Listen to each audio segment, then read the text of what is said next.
Heyo! It's me, Kennah, and welcome to my channel.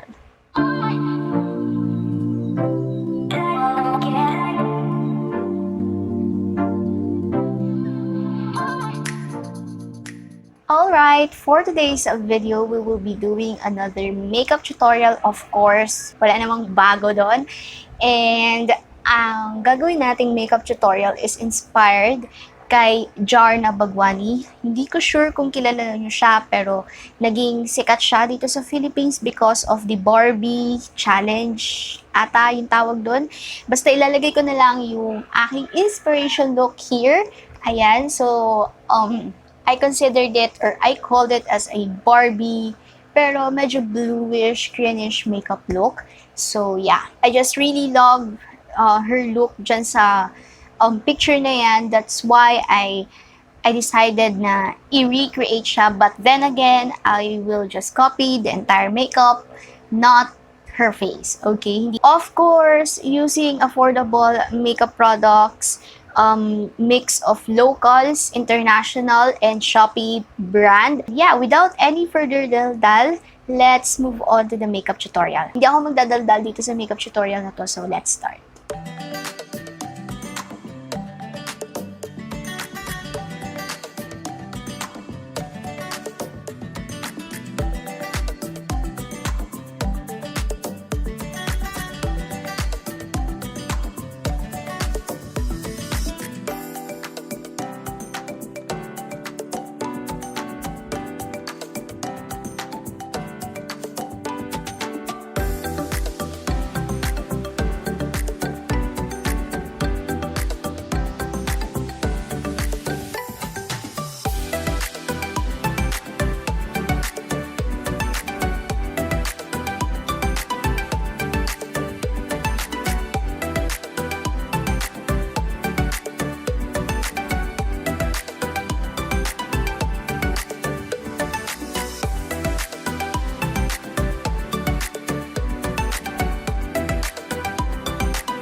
Alright, so this is our final look. Sana nagustuhan ninyo as much as I do. Medyo may mga epic ng konti, especially dito sa eyes na to dahil I don't know why, pero parang hindi sila magka-shape ng mata ko ngayon. Dito bilog, dito pahaba. But anyway, hayaan na natin yan. Sobrang gustong-gusto ko talaga yung glitters from D2B na 4 Towers Soft Eyeshadow Palette in Rhea. Gusto ko talaga itong glitter na to. And as you can see naman, may mga bago tayong ginamit na mga products from Minimeli. So, yung first product na ginamit natin is itong Minimeli na Poreless primer. Sobrang bango niya and sobrang silicone-y. And of course, yung bago nating foundation na ginamit, ito naman is from the same brand, Minimeli Skin Serum Foundation, and I super duper love it. Especially, nakita nyo naman kung ano yung reaction ko when I mix this with this Maybelline Fit Me. Sobrang ganda nila actually. This is a perfect combo. And of course, as usual, all of the details, lahat ng ginamit ko sa pagmumukha ko ngayon, nasa description box. Kung meron man akong hindi napakita, tignan nyo na lang doon. Sunod-sunod yun from my eyes to my lips. So, sana nagustuhan nyo itong ating makeup look. If you do, please hit the thumbs up button, subscribe to my channel, share this video, and comment down below kung ano pang mga makeup tutorial or makeup look ang gusto niyo gawin nating makeup inspiration dito sa ating YouTube channel. So, thank you so much guys for watching. I hope to see you guys on my next tutorial. Bye!